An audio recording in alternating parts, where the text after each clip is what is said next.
Halo anak-anak semua, hari ini kita akan belajar tema 2, subtema 2, pembelajaran ke-1. Coba kalian amati gambar yang ada di hadapan kalian ini. Nah, apa yang terjadi pada ketiga anak di gambar tersebut? Lihat, di gambar ini ada 3 orang anak yang sedang berjalan di trotoar. Tapi ketika mereka sedang berjalan, mereka menghirup udara yang kotor. Kenapa udaranya bisa kotor? Karena banyak kendaraan bermotor di situ. Sehingga udara yang mereka hirup bukanlah udara yang bersih, namun udara yang mengandung gas dari pembuangan kendaraan bermotor, yaitu gas karbon. Nah, tentu saja udara seperti ini tidak bagus untuk pernapasan. Coba bandingkan gambar yang tadi dengan gambar ini. Nah, pada gambar ini udara yang dihirup adalah udara yang bersih. Udara yang bersih itu udara yang banyak mengandung oksigen dan baik untuk pernapasan. Karena udara yang bersih itu tidak mengandung zat racun atau bibit-bibit penyakit. Sedangkan jika udara kotor yang kita hirup, maka pernapasan kita akan terganggu. Nah, berikut faktor penyebab gangguan pernapasan.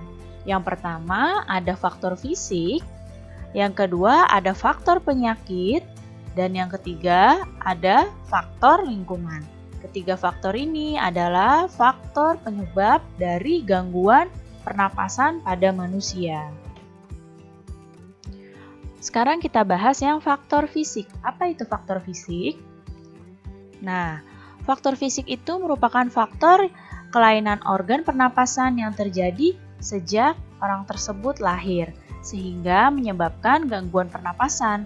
Jadi memang sudah ada kelainan sejak lahir. Nah, itu yang disebut dengan faktor fisik. Yang kedua, ada faktor penyakit. Nah, kalau faktor penyakit ini adalah penyakit-penyakit yang menyerang manusia dan menyebabkan gangguan pada pernapasan manusia. Kita lihat yang pertama di sini ada penyakit influenza. Nah, penyakit ini disebabkan oleh virus. Kemudian ada penyakit tuberkulosis. Nah, penyakit tuberkulosis atau yang disebut dengan TBC ini disebabkan oleh bakteri Mycobacterium tuberculosis. Yang ketiga ada penyakit flu burung. Flu burung ini disebabkan oleh virus H5N1. Kemudian ada juga penyakit bronkitis. Penyakit bronkitis ini adalah penyakit yang peradangan pada bronkus karena virus. Ada juga penyakit pneumonia, yaitu radang paru-paru yang disebabkan oleh Diplococcus pneumoniae. Kemudian ada penyakit COVID-19 atau yang sekarang sedang disebut penyakit corona. Nah, penyakit ini disebabkan oleh virus. Ada penyakit asma, ini disebabkan oleh penyempitan saluran pernapasan, dan ada penyakit kanker paru-paru. Nah, penyakit kanker paru-paru ini terdapat pertumbuhan sel yang tidak terkendali di dalam paru-paru manusia. Ini adalah contoh beberapa penyakit yang menyebabkan gangguan pada pernapasan manusia. Ya, dan masih banyak lagi ya contoh penyakit-penyakit yang lain. Selanjutnya ada faktor lingkungan. Nah, faktor lingkungan ini bisa menyebabkan gangguan pada pernapasan.